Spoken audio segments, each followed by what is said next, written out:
માં જય સોનલમાં તમારા આજના નવા વ્લોગમાં તમારું સ્વાગત છે।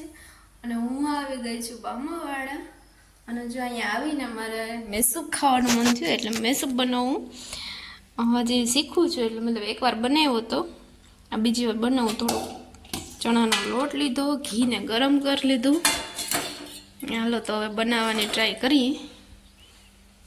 જો ખાંડ ગરમ કરવા મૂકી અને ચણાના લોટમાં થોડું ઘી નાખીને મિક્સ કરી દઈએ।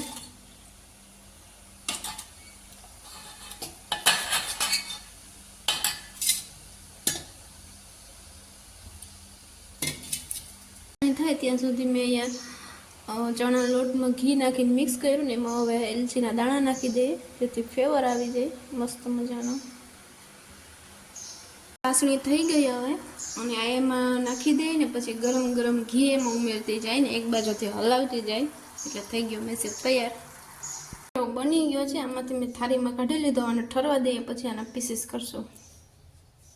કટિંગ કરી લીધો, બહુ જારી નથી પડી, મીડિયમ એવું થયું।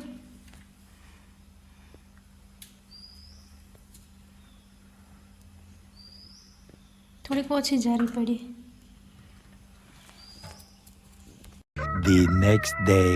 જય શ્રી કૃષ્ણ। તો જો હું બનાવું છું બપોરના 11 સાડા 11 જેવું થઈ ગયું અને હું બનાવું છું શાક રીંગણાનું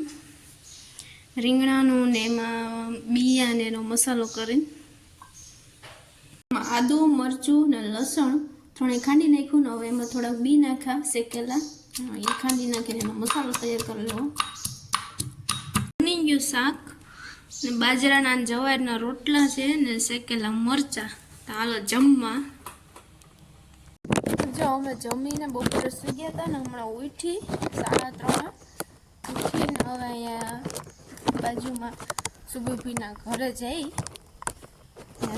ઝરમર વરસાદ ચાલુ છે। થોડો બંધ થવાનું નામ નથી લેતો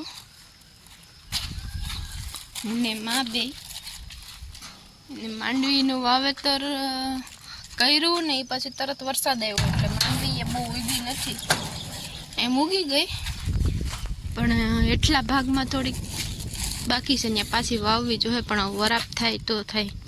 અને નીચેના ભાગમાં છે ને પાણી ભરાઈ ગયું હતું જો દેખાય ત્યાં બધીમાં ખાલું છે, જો આ બધીમાં ખાલું છે। આમાં કંઈક વરાપ રહે તો માંડવી વવાય પાછી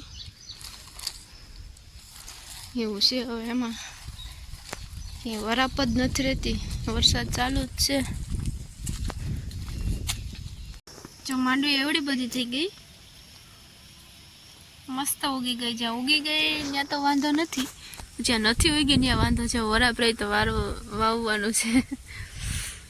અહીંયા થોડોક પટ્ટો નથી ઉગ્યો, છેલ્લે નથી ઉગ્યો, બાકી જ્યાં ઉગી ત્યાં મસ્ત ઉગી ગઈ। ઓલી ગમાણમાં ભરતી કરી હતી ધૂળ નાખી હતી ને એમાં વાવ્યા હતા તુરિયાનું ગલકા। તો જે તુરિયાનો વેલો તો ઉગ્યો મસ્તીનો। મરચાના બીએ નાખ્યા, થોડુંક છાણ નાખ્યું। મરચાના બી મને એમ લાગે કે એમાં 4-5 છોડો ઉગ્યો એવું લાગે। આ ગલકાનો વેલો બહુ મસ્ત થઈ ગયો, બાકી મગ ઉગ્યા ને એવું બધું ઉગ્યું। મોટો થાય તો જો બધા ઝાડે બહુ મસ્ત થઈ ગયા, પાણી પીને ધોવાઈ ગયા અને ફોદીનો હાવ વહી ગયો તો વરસાદ આવ્યો તેવો થઈ ગયો, મસ્તીનો કોરાઈ ગયો। કેવા મસ્ત દેખાય લીલા છમ। ભરાણી છે પણ સવારમાં ખુલે ને તો એ બહુ મસ્ત દેખાય, સફેદ ને રેડ કલરની ને યલો કલરની અલગ અલગ કલરની છે। ચોમાસામાં વાતાવરણ એવું મસ્ત થઈ જાય। સારો હાલો આજનો વિડીયો અહીંયા પૂરો કરી દઈએ અને વિડીયો ગમ્યો હોય તો લાઈક શેર સબસ્ક્રાઈબ કરી દેજો। તો મળશું આવતા વ્લોગમાં, ત્યાં સુધી આવજો, બાય।